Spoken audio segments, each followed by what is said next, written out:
Wayo mga kabrupal, pero hindi tayo coops. Ito pala yung araw na magta-travel kami ni Carla at Short BK halang ito at naglalakad na nga kami papunta sa may train at mararanasan nga namin yung serbisyo ni Uncle Sam. At ito na nga si Uncle Sam, marami nga kayo matututunan dyan about sa history ng Japan. Magtanong kayo ng magtanong at sasagot nga siya even sa negosyo. Yan. So yun, makikita nyo na kaagad dito yung Mount Fuji, binibidyoan ko na nga. Ayon kay Uncle Sam, 3,776 yung taas nitong bundok na to. At sobrang naaliw ako rito kasi para bang naalala ko rito sa Hunter x Hunter, yung Kukuru Mountain, yung bahay nila Killua ng pamilya Soldic.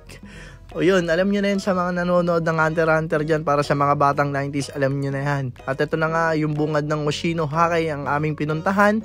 At meron mga food trip dito sa mga gustong food trip muna, mag-stop over kayo rito at kumain kayo rito ng mga masasarap.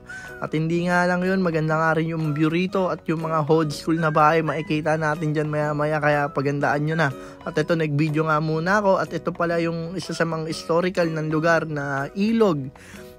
At nakita nyo naman, merong isla dyan na tulala lang, pero hindi siya sabog. Tulala lang talaga. At nagpa-video nga rito sa akin si Carla at nagbabay nga siya at tinuro niya sa akin yung Mount Fuji. Mag-video daw ako. Kaya nag-video nga ako kagad. At sobrang ganda naman, parang Alaska men, diba? Tinuro ko pa yan, kagat labi pa ako dyan. Pero ito na nga, ipapakita ko sa inyo yung isa pang ilog dito sa Oshinohakay.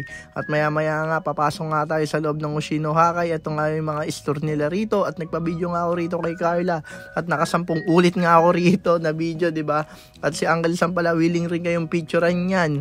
Kapag nag-travel kayo, pwede siyang videographer, photographer. At ito pala si Cardo Dalisay ng Japan. At ang ganda talaga ng Mount Fuji. At ito na nga, papasok na nga tayo dito sa mga tindahan ng Oshinohakay. Meron mga pre-taste dito. Dito pa lang, mga Pinoy mahilig sa pre-taste. At ito, minom na nga ako ng bundok. Minom na ako ng water from Mount Fuji. Ito pala yung tubig na hindi ka na mauwaw, pero hindi, mauwaw ka pa rin pag yan yung ininom mo. Kaya inom ka lang ng inom kasi free lang yan para sa mga turista yan. At ito na nga yung mga isda. Sobrang gaganda ng mga isla dito, pero hindi siya pwedeng iawin o iprito. Sa mga nagtatangka naman na gusto lumangoy dyan, huwag kayo lumangoy dyan kasi bawal talaga lumangoy dyan, guys. At ito na nga, sobrang ganda talaga nitong mga paninda rito. Ito, may candy pa, oh, pero walang cotton candy, diba? At binidyoan ko nga tong places ng Oshinohakay dahil din na nga kami makakabalik dito. Baka matatagalan ulit bago ako makapag-travel ulit dito. At ito, pauwi na nga kami niyan at nagbibideo-video nga ako sa mga places, sa mga tindahan, at marami pa rin talaga mga street foods dito. Di ko man natikman lahat, pero nakita ko kaya nabusog na rin yung mga mata ko. At sa mga gusto mag-inquire dyan, ito pala yung page ni Uncle Sam.